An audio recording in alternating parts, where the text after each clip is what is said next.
네, 안녕하십니까. 주식 클래스 내일정씨입니다. 자, 오늘은 한 두 가지 이야기를 해볼까요? 하나는 외국인 공매도 놀이터 이야기하고 또 하나는 이제 중국이 살린 증시, MLF, LPR 금리. 금리가 두 개가 있어요. 우리 또 주식 클래스니까 공부를 좀 하고 들어가겠습니다. 자, 먼저 밑에 거부터 할까요? 자, 죄송합니다.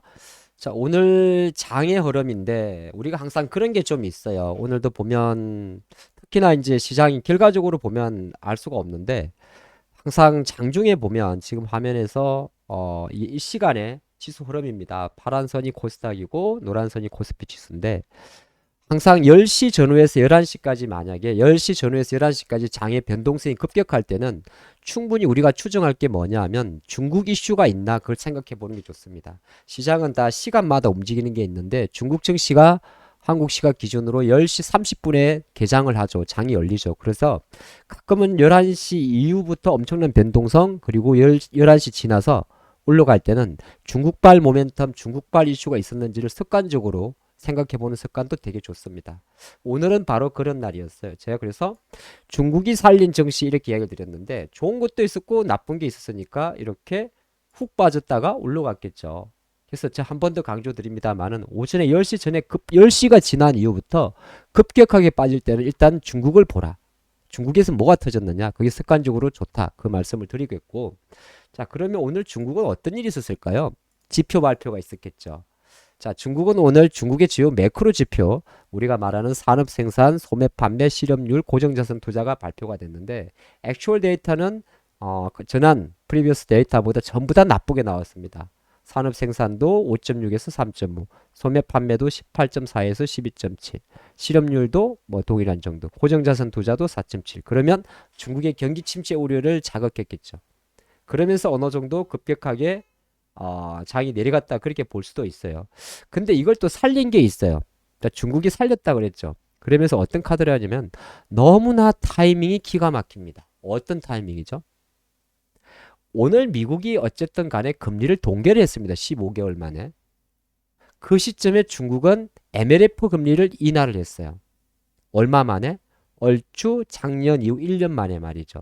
크지는 않습니다. 2.75에서 2.65, 0.1%. 근데 퍼센트지 자체가 2%니까 인하를 했다는 것 자체가 중요한 거고 잘 보시면 그래프가 2020년부터 계속 인하를 하고 있습니다. 쉽게 말해서 중국의 금리 인하가 오늘 딱 이 시점에 나온 거죠. 하필이면 왜 오늘이었을까요? 물론 오늘 이게 발표되는 날짜도 있긴 있었습니다. 근데 너무 타이밍이 기가 막히지 않습니까? 미국이 금리를 동결한 날 보란 듯이 중국은 금리를 인하해 줍니다. 중요한 포인트죠. 그리고 그러면 여기서 우리가 갑자기 짚고 넘어갈 게 우리나라 같은 경우는 3.75%, 뭐 3.5%, 미국은 5.25% 이런 기준금리가 있는데 중국은 사실 기준금리란 개념이 없어요. 그래서 중국의 우리나라 같은 경우는 기준금리 뭐 있지 않습니까? 다 기준이 된 1년물이 있는데 중국은 이제 참조하는 게 사실은 중국의 사실상 기준금리는 LPR이라고 이야기를 합니다. 대출 우대금리인데 그럼 대출 우대금리가 어떤 거냐면 중국의 18개 시중은행 중에서 시중은행들을 거기서 최우량 고객들의 대출금리의 평균을 말하는 겁니다.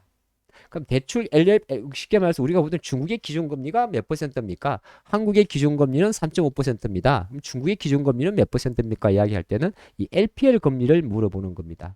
이걸 보는 건데 근데 이거보다 먼저 또 하나의 금리가 발표가 되는데 오늘 발표된 게 MLF 금리라 그래요. 우리말로 바꾸면 이게 미들론 퍼실리티인가 그런데 한국말로 바꾸면 중기 유동성 지원 창구라 그럽니다. 이걸 사실은 중국의 정책 금리라 그래요.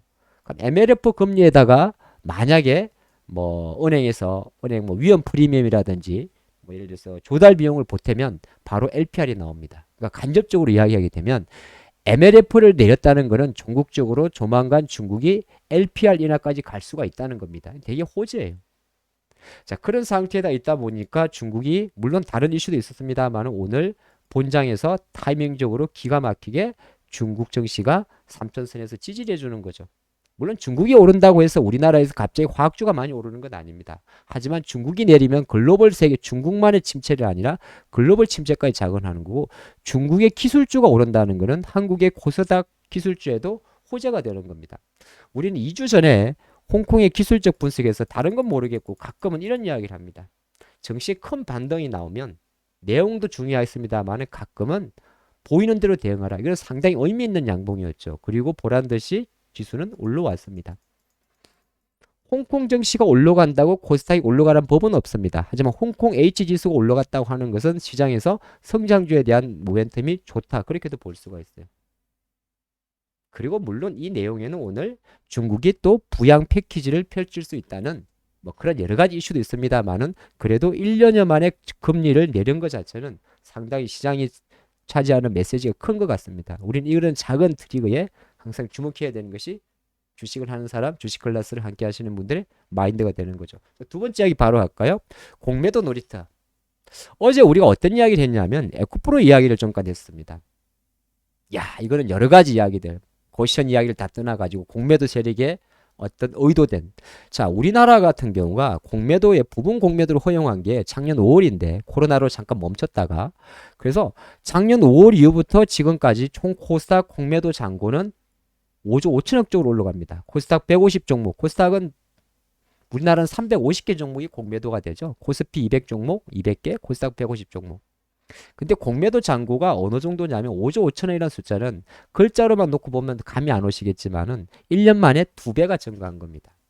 그리고 전체 시가총액 800조 원에 이르는 코스닥 전체시장 중에서 공매도 비중이 2.55%라고 하는 것도 이 비율 자체도 2%가 올라갔고 전체 공매도의 61%가 외국인이 차지하고 있는데 실제로 이거는 평균치고요. 실제적으로 어제처럼 장이 급격하게 내려갈 때는 오히려 외국인 공매도 비중은 거의 60% 후반까지 올라갑니다. 자, 근데 공매도란 말은 항상 우리가 이 이야기를 꺼낼 때는 의견이 많아요. 이거는 지금 기준 코스닥의 공매도 잔액 순위를 보여준 겁니다.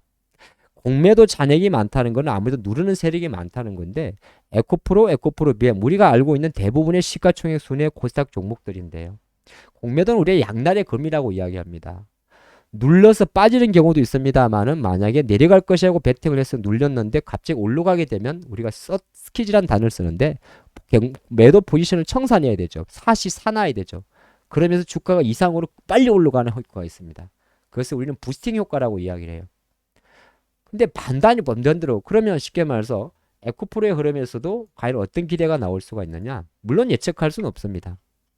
하지만 오늘 에코프로는 어제 심했던 공매도 물량에서 일정 부분, 그러니까 왜 에코프로라는 기업 자체가 외국인 공매도가 이렇게 1위 종목이라고 하는 것은 거꾸로 놓고 보면 만약 에코프로에 외국인 매도가 잡히면 공매도를 했다는 거고 매수가 잡히면 부스팅, 스퀴즈를 했다는 거죠. 그러면 외국인은 오늘 다시 눌렀다가 틀린 거죠. 그렇게 볼 수도 있습니다.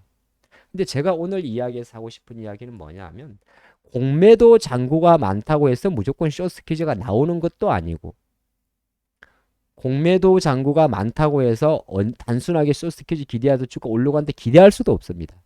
그럼 어떤 관점으로 여기서 나와 있는 우리가 가끔 보면 뭐 에코프로, LNF, HLB, 셀튼 헬스케어, 바이오니아 쭉쭉쭉 있는데 이 종목들이 공매도가 많다고 무조건 숏스퀴즈 나올 수도 없고 여러 가지 생길 수가 있죠. 아주 간단한 건 뭐냐 하면 결정적으로는 우리가 어려울 때는 가장 간단한 겁니다.